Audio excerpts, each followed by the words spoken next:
Hello students, welcome to Sako CS school YouTube channel. নতুন একটি podcast রাউন্ডে সকলকে জানাই স্বাগত। আজকে আমাদের পডকাস্ট রাউন্ডের টপিক হলো জোড় সংখ্যা ও বিজোড় সংখ্যা।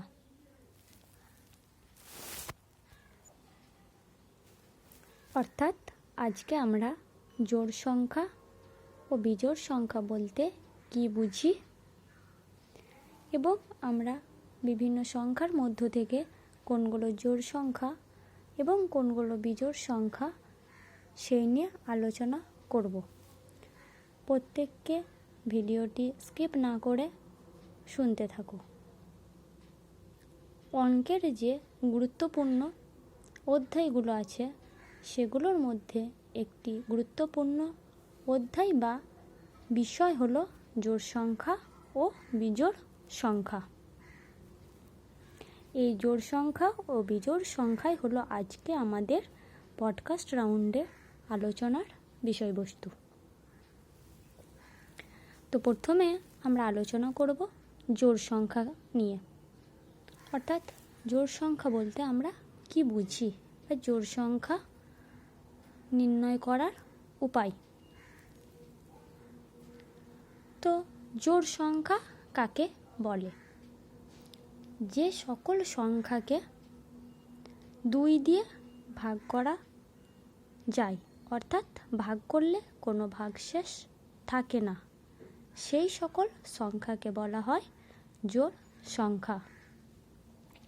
কেবলমাত্র 2 দিয়ে যদি ভাগ করা হয় এবং যদি কোনো ভাগশেষ না থাকে তাহলে সেটা হবে জোড় সংখ্যা। অন্য কোনো সংখ্যা দিয়ে ভাগের ক্ষেত্রে এটা প্রযোজ্য নয়। যেমন হলো 2, 4, 6, 8, 10 প্রভৃতি সংখ্যাকে আমরা জোড় সংখ্যা বলে থাকি, কেননা এই সকল সংখ্যাকে 2 দিয়ে ভাগ করলে কোনো ভাগশেষ থাকে না। এরপর আমরা জানব বিজোড় সংখ্যা। অর্থাৎ বিজোড় সংখ্যা বলতে কি বুঝি? যে সকল সংখ্যাকে 2 দিয়ে ভাগ করলে ভাগশেষ থেকে যায় সেই সকল সংখ্যাকে বলা হয় বিজোড় সংখ্যা। এক্ষেত্রেও 2 দিয়ে ভাগ করে আমাদেরকে দেখতে হবে, অন্য কোনো সংখ্যা এক্ষেত্রেও প্রযোজ্য নয়। যদি শুধুমাত্র 2 দিয়ে ভাগ করে ভাগশেষ থাকে তাহলে সেই সংখ্যাকে আমরা বলবো বিজোড় সংখ্যা। যেমন 1, 3, 5, 7 প্রভৃতি সংখ্যা। এই সংখ্যাগুলোকে যদি আমরা 2 দিয়ে ভাগ করি কি দেখব? যে ভাগশেষ থেকে যাচ্ছে। এরপর যদি কোনো বড় অঙ্কের সংখ্যা থাকে, যেমন 7 অঙ্ক, 8 অঙ্ক বা 10 অঙ্কের কোনো সংখ্যা থাকে বা তার থেকেও যদি বেশি কোনো অঙ্কের সংখ্যা থাকে, সেই সংখ্যাটি জোড় না বিজোড় আমরা কিভাবে নির্ণয় করব? তো সেই ক্ষেত্রে আমাদের প্রথমে কি করতে হয়? 2 দিয়ে ভাগ করে দেখতে হয় যে কোনো ভাগশেষ আছে কি নেই। যদি ভাগশেষ না থাকে তাহলে সেটা জোড় সংখ্যা হবে, যদি ভাগশেষ থাকে তাহলে সেটা বিজোড় সংখ্যা হবে। কিন্তু এই 8 অঙ্ক, 10 অঙ্ক বা তার থেকে বেশি অঙ্কের কোনো সংখ্যাকে যদি আমি 2 দিয়ে ভাগ করি সেটা একটু সময় সাপেক্ষ।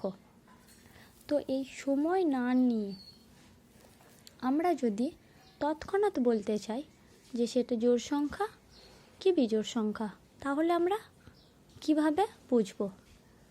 তো ভাগ ছাড়াও একটি শর্টকাট নিয়ম রয়েছে।